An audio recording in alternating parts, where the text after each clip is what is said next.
அஸ்ஸலாமு அலைக்கும் ஃப்ரெண்ட்ஸ், வணக்கம். Welcome to Rahmi's kitchen. Friends, இன்றைக்கி நம்ம ஈஸி சிம்பிள் ரெசிபி ஒன்று பண்ண போகிறோம். பப்படம் அப்புறம் முட்டை வச்சுட்டு நம்ம ஈஸியான சிம்பிளான ஒரு கறி பண்ண போகிறோம். உங்களுக்கெல்லாம் இஷ்டம் ஆகும்னு நினைக்கிறேன். ஏன்னா இது ஓல்டன் டேஸ் மெமரிஸ் எங்களுக்கு. இதெல்லாம் எங்கள் அம்மா மாமியார் எல்லாம் செய்தது.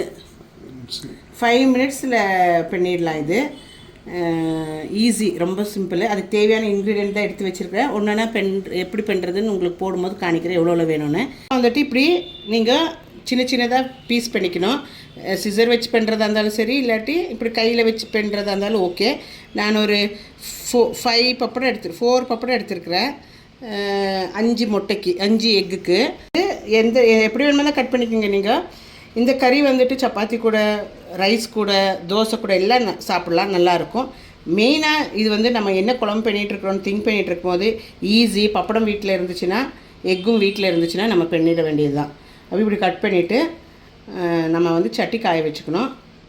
சட்டி காய வச்சுட்டு எண்ணெய் ஊற்றி, நான் கோகோனட் ஆயில் யூஸ் பண்ணுறேன். நீங்கள் உங்கள் வீட்டில் என்ன ஆயில் யூஸ் பண்ணுறீங்களோ அது யூஸ் பண்ணிக்கோங்க, சரிங்களா? கொஞ்சம் கடுகு போட்டுக்கோங்க, 1/4 டீஸ்பூன் போட்டுக்கோங்க.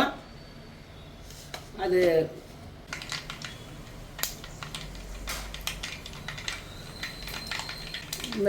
கடுகு பொட்டுன பிறகு ஒரு 15 சின்ன வெங்காயம் அறுத்து வச்சுருக்கேன். சின்ன வெங்காயம் கொஞ்சம் கருவேப்பிலை போட்டு நல்லா வதக்கிக்கலாம். நல்லா ப்ரௌன் கலர் ஆகணும் வெங்காயம், அது வரைக்கும் நல்லா வதக்கிக்கோங்க.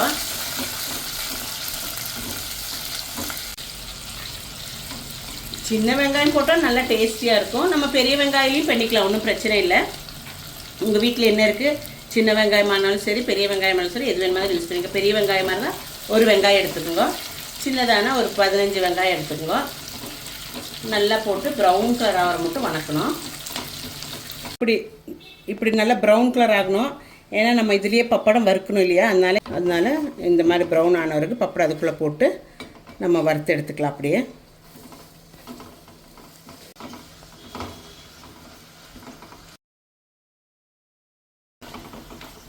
பப்படம் நல்லா வறுத்தாச்சு. அப்போ அங்கே பச்சை மிளகு போட்டுக்கோங்க கொஞ்சம்.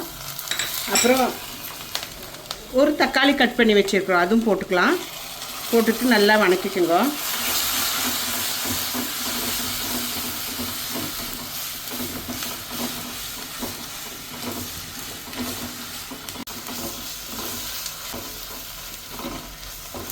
உப்பு போட்டுங்க. உப்பு வந்து நீங்கள் பார்த்து போடுங்க, ஏன்னா பப்படத்தில் உப்பு இருக்கும். கொஞ்சமாக போட்டுங்க இப்போத்துக்கு, அப்புறமா வேணுமா தான் பார்த்துட்டு போட்டுக்கலாம். ஒரு 1/4 டீஸ்பூன் 1/2 டீஸ்பூன் உப்பு போட்டுக்குங்க. ஒரு 1/2 டீஸ்பூன் குருமிளகு பொடி அது போட்டுக்குங்க. மஞ்சத்தூள் பொடி ஒரு 1/2 டீஸ்பூனு, ஒரு 1/2 டீஸ்பூன் வந்துட்டு மிளகா பொடி எல்லாம் போட்டு நல்லா வதக்கிக்கோங்க. ஒரு 1/2 டீஸ்பூன் அவ்வளோ இஞ்சி பூண்டு பேஸ்ட் போட்டுக்கோங்க. அப்புறம் ஒரு 1/4 டீஸ்பூன் அவ்வளோ கரம் மசாலா போட்டு எல்லாம் நல்லா இலக்கிட்டு பச்சை வாசனை போகிற வரைக்கும் நல்லா இலக்கிக்கோங்க.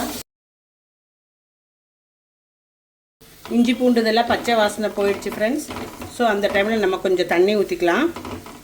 பாருங்கள், தண்ணி ஊற்றிங்க. ஒரு தேவையான தண்ணி ஊற்றிங்க. ஒரு 1/2 கிளாஸ் தண்ணி ஊற்றிக்குங்க.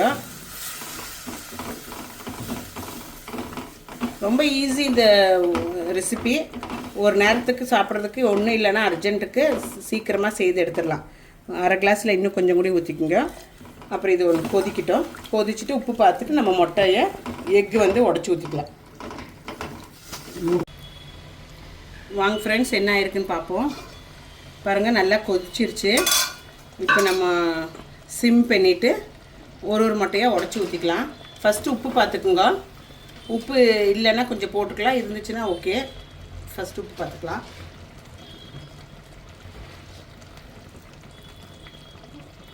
உப்பு இருக்குது ஃப்ரெண்ட்ஸ், கரெக்டாக இருக்குது உப்பு. இனி எக்கு உடச்சி ஊற்றிக்கலாம், முட்டை உடச்சி ஊற்றிக்கலாம்.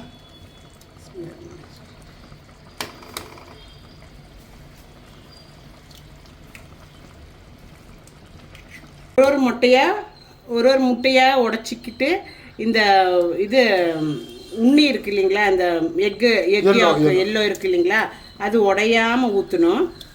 இப்படி ஒன்றா உடச்சி ஊற்றிக்கோங்க.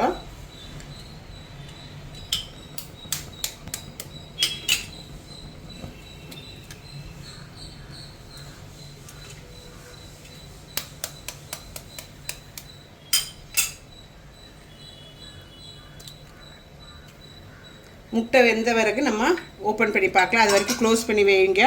கொஞ்சம் சிம் வச்சுட்டு வைக்கணும். அப்போ தான் முட்டை நல்லா வேகும். பாருங்கள், பார்க்குறக்கு அழகாக இருக்குல்ல. செய்து முடிச்சுட்டு பார்க்கலாம் எப்படி இருக்குதுன்னு.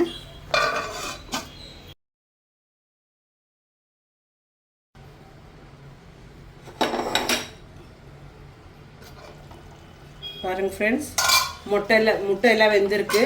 இங்கே இருங்க, அப்படியே உடையாமல் வெந்திருக்கு. சூப்பராக இருக்குது பார்க்குறக்கு.